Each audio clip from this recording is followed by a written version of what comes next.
Okay, it looks like I lose the die roll here, and then I actually have to. He's forcing me to go first because against law, they know that against law they hate going first because they relies on drawing a Nami to be able to generate a +1. But lucky for me, in the mulligan, I am able to get or I didn't even mulligan, I get the hand. I'm able to get the Nami on the first turn. So it looks like I play the Nami here, and then I search for the chopper because it is a blocker that's 1 cost. On the next turn, he goes 2 Dons. I think he passes here without doing anything. So it looks like he drew pretty bad here. And looks like I can play the Chopper along with the Don. Let's see what I decide to do here. Nami has a lot more value being played if you played her early. So I think instead of playing the blocker, I decided to play the Nami. It looks like I whiff with the Don. Yeah, so I'm trying to work on a build where I can see more with the Don. But unfortunately, there's no Straw Hat card that's a 1 cost that has 2k counter. So yeah, the Dawn is more like for the Makino builds and the Magra builds. Luckily for me, I did get the Nami off the top, so the Nami is able to generate me the plus that I missed off the Dawn. So yeah, it's now my turn. I play the Nami now, and now I'm able to shambles. I put the Dong up to 5k, so this way I can shambles into the Django because I do have a green card that I can shambles into.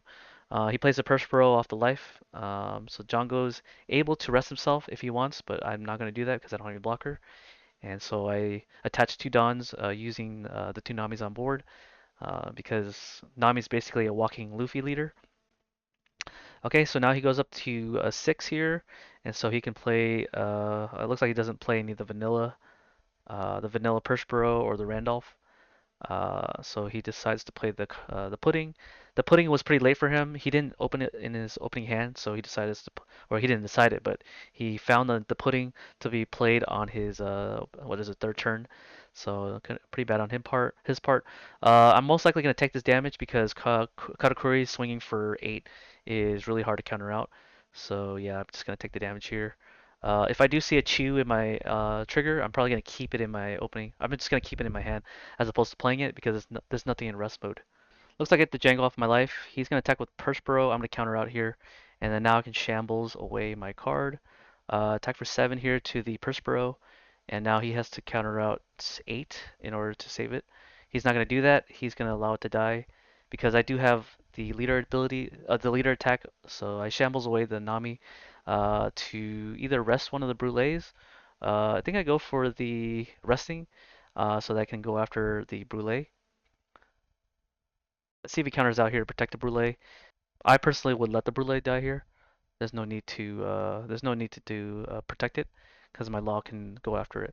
So I'm gonna sack for 7 here after his life. If he wants to counter out, he has to waste 2 cards. And now he gets another Brule, which is good for him. And then now if I want to play the blocker, I'll have to replace the Nami, which I do. I'm afraid of what am I afraid of here?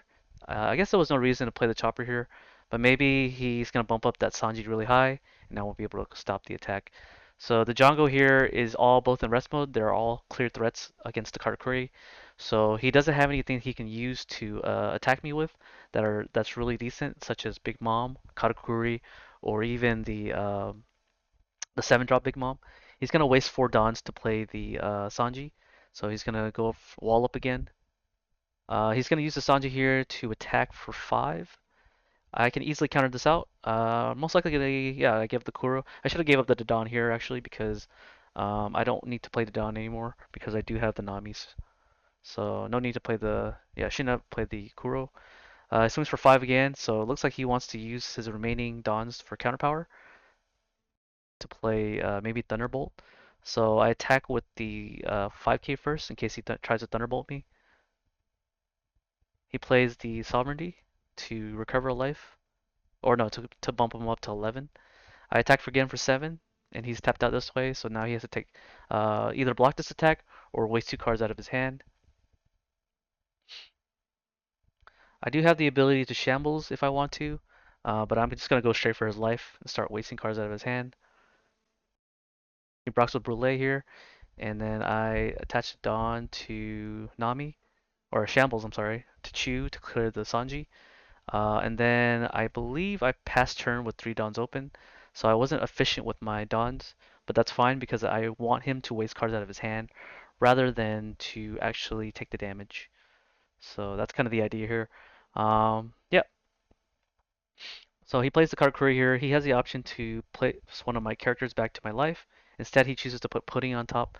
So now he taps out 8 Dawn, and it looks like he's going to keep up 2 Dawns in order to play to counter out. And then he's going to probably face the might of 3 attackers. I have the This is the Bonnie build. So the Bonnie build, I didn't really enjoy Bonnie because late game I don't really need to play her. Yeah, because I have a full board. So now I'm going to attach Dons to Django here. Hopefully he takes the damage. He does have a blocker. Let's see what he does here.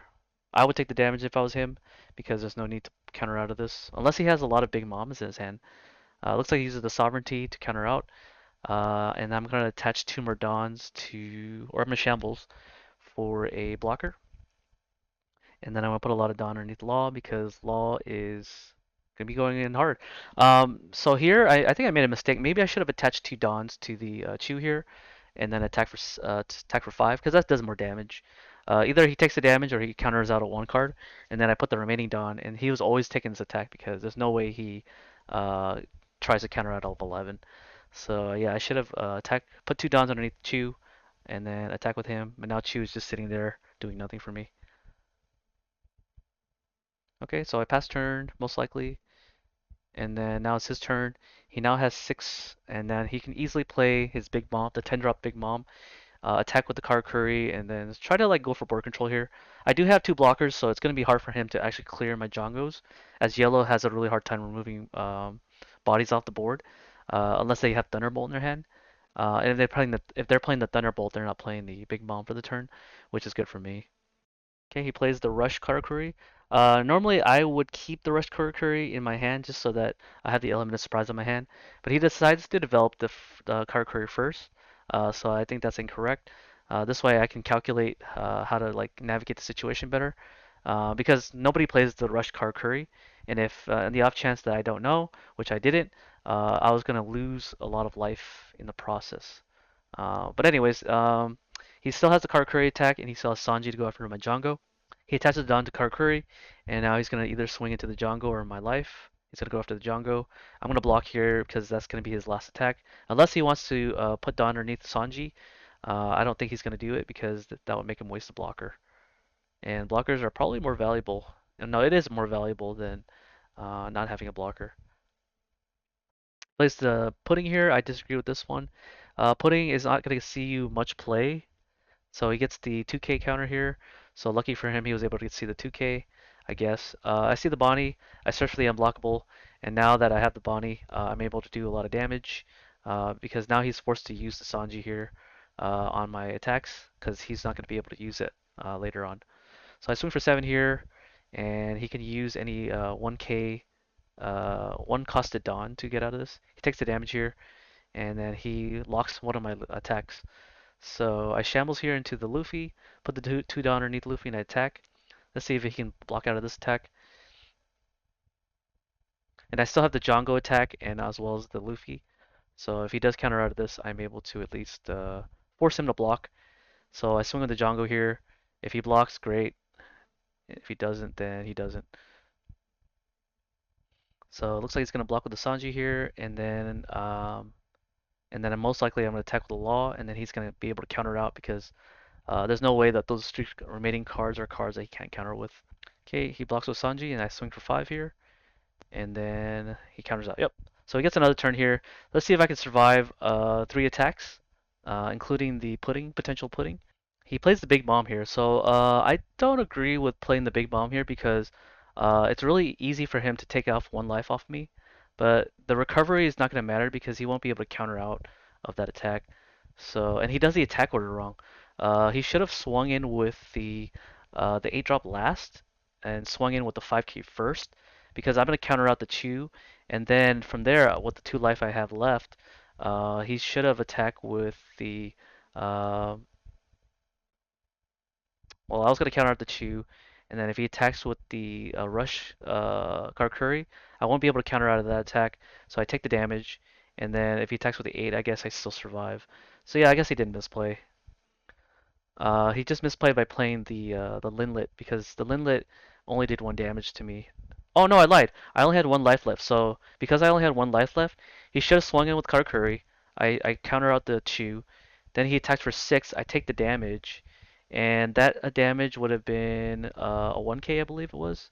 And then he should have attacked with Katakuri for the remaining damage. So he could have won if he did the attack order right, but he did not. So yeah, that's Katakuri is a learning curve, and you still have to play it correctly, even though you are taking out the rush Katakuri here, which they do not play. But yeah, that's pretty much game because he can't swing with anybody. He's gonna be able to clear my Bonnie, but I have all these characters going in. So yeah, it's pretty much a wrap here. Drawn to the Bonnie, it really doesn't matter here. Attack with the Brook here, hoping to waste his counter power. That one life doesn't matter. Even if it's a blocker, I have the Luffy to be able to clear him out. Let's see what he does here. Oh, it looks like he thunderbolts my Luffy. Okay, well it doesn't really matter because I'm gonna go all in with Django because he does not have a blocker, and then I win the game. So I could have lost that matchup. So this deck does have its bad hands. So we're gonna play see one more card curry matchup, and that'll be the end of this video. Okay, I decided to keep the Namis in my hand because I have the ability to up my leader and play on curve. But I also have this Nami here to be able to search me, so it's kind of like having a Dodon. But I do go first because I lose the die roll, so I am going first. So I play the Nami here to pass the turnover, and then he won't be able to attack, but he can develop his pudding, which he does. But he doesn't have another one drop. I play the Nami here to search for the Django. So the second Django will be able to restand the Django. I attached it on to Law and attack for 6. He's going to take the damage instead of countering out. He plays the Sanji here, discards the Shirahoshi. So he's on the Shirahoshi build. I can easily counter out of this attack, but I don't because I am playing against Yellow. Yellow likes to burn life, so I'm going to be taking a lot of damage. I play the Pearl and I play the Nami here for 3 Dons. Attach it down to Law here, and I swing for 6 again. And now I can Shambles into my Law here, the 5-drop Law. So I'm probably going to Shambles away the Nami that already used this ability to give me a Dawn. And then I'm going to return the Nami here and replay the Nami to add the Kuro to my hand. Or no, sorry, Django to my hand. And so it looks like I forgo, no, I don't forgo playing the Kuro. So most likely I'm going to use up one of my blockers so that I can play Kuro on the following turn. So I block with the 3k, the 2k blocker because I want to keep the red cards so that I can shambles into green. I have the option here of not playing Kuro because if I do decide to do that, then I would not have enough Dons to play anything else. So it looks like I'm going to go for the aggro strategy here. Attacking for Nami for 5, and let's see if he counters out or blocks. Most likely he's going to block because he does have a low hand size. So blocking with the Brûlée here, most likely, is what's going to happen. Because if he takes the damage and it's a trigger ability, he's going to have to replace one of his guys anyways. So it's most likely it's going to be blocking. So that's why I swung in with 5k first. No, he takes the damage here. And because if he uses the trigger, he's going to have to replace, which he does. So he does actually misplay here by replacing one of his pudding. So I play the Law here, and then I just play the Nami again to search for the Pearl. So I'm getting value off the East Blue package. I swing for 7 here because I do have the Law and then in active mode, so I can protect the Law if I need to. He has the Amante to be able to do 7k, I believe. That's her ability. She takes a life, and then she gains a 2k boost. I block with the chopper here because I fully intend on playing my Kuro the next turn. He taps 7 out to play his big bomb. So now if he wants to swing, he's going to be swinging for 7. I block and then I have to counter out with the 2k. I don't have a 2k, so I miscalculated the attack. So then I counter out for 2, but it doesn't matter. Most likely I'm going to play the Kuro here. If not, then whatever. I play the Kuro finally. I test Dawn to use the Dawn ability of Nami. I swing after the Nante. Use the Shambles ability to return Nami for a blocker because I want to be able to block more attacks. I had the option of attacking with one of my lol, so that I can at least pressure him. But I'm going to keep him in active mode because I want to protect my life, as he is. He does have a lot of different threats that I have to deal with. So most likely I'm going to block with Pearl here because 8k is really easy, really hard to counter out. So to be efficient, I'm just going to give up one Pearl blocker. I could go after the Big Mom and rest mode, which I decided to do. So I'm going to play the Nami here to attach a Dawn up to 10, I believe. So he at least counters out 2 cards. If he chooses to block here, he does. I can restand the Kuro using the Django and attack, go after the Big Mom again. He's gonna let it die. I'm gonna put the Dawn to 5, swing for 5. He takes the damage here, plays the Brule. I have the ability to put Dawns underneath my Law here, my Law leader, and then swing after his life. Attacking for 6 here. No need to only go for 6 because I already shambled. So yeah, he kills my Law with Thunderbolt. I use the 2 remaining Dawns to play the blocker. So this way, yeah, I guess I played around the Thunderbolt. So now on his following turn, he uses Pudding to clear my Nami in rest mode. And now he goes 8 to my Katakuri. All I had to do is counter out by 1. I give up a Pearl, and then if he wants to attack with Big Bomb, I'm just going to block with Pearl. And now he's back on the end here. He gives me back to Kuro. So I have 3 attackers, so most likely I'm going to go for face because he's leaving me with no options. He blocks with the Brule. Put 2 Dons underneath Law. Attack him for 2 because he hasn't been countering out of 2k. He gives up a big Mom to play his tracker. I attach the remaining Dons to my Law and see if I can swing, and I win the game. Okay, cool. So that was the matchup for yeah, that was a matchup for Katakuri. Hope you guys enjoyed the video. Yeah, so this deck is very interesting, and it has the ability to do well in today's metagame. Being able to restand Kuro is the main idea, but Nami being able to play herself for free is the big move, as she is able to replace herself when she is played, and putting an extra body on board helps with the Shambling's ability. So yeah. Anyways, I hope you guys enjoyed the video, and I'll see you guys in the next one. Peace.